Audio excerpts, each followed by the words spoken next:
Hey, it's Pastor John with you for your Midweek Moment for this week. And what I'd like to do this week is give you an invitation to join our book group.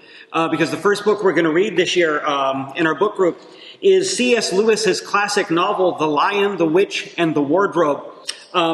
You may have at least a nodding familiarity with The Lion, the Witch, and the Wardrobe. It has a reputation for being one of the most popular young adult novels ever written.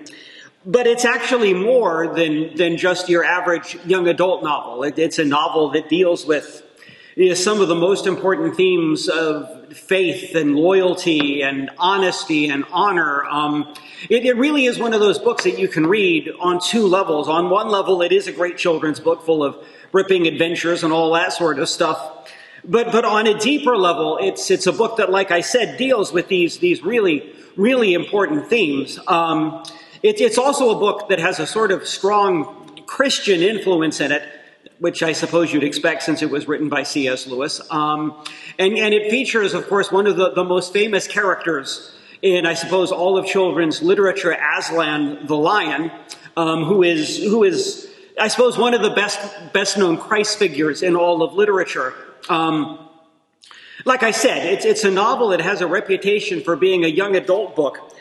But Lewis, at the time he wrote it, realized that he wasn't just writing a book for kids. The book was dedicated, he wrote the book for his goddaughter, who was a girl named Lucy Barfield. And in the dedication, he writes this: "My dear Lucy, I wrote this story for you, but when I began it, I had not realized that girls grow faster than books.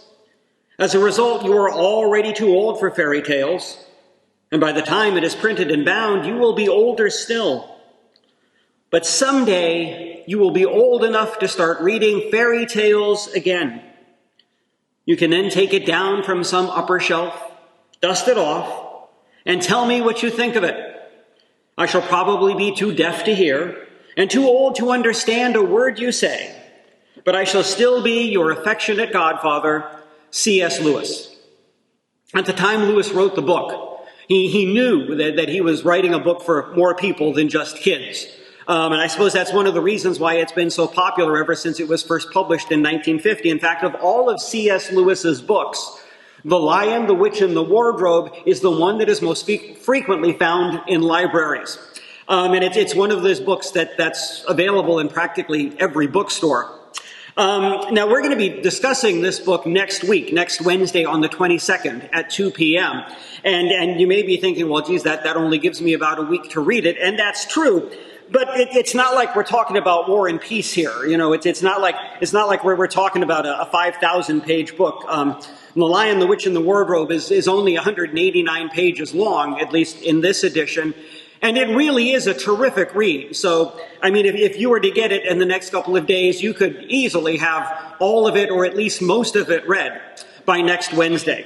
So if you'd like to join us for a discussion of one of the classic Christian-themed novels of all time, you can do that. All you need to do is you need to email me. You can email me at my email address, fcckentminister@gmail.com.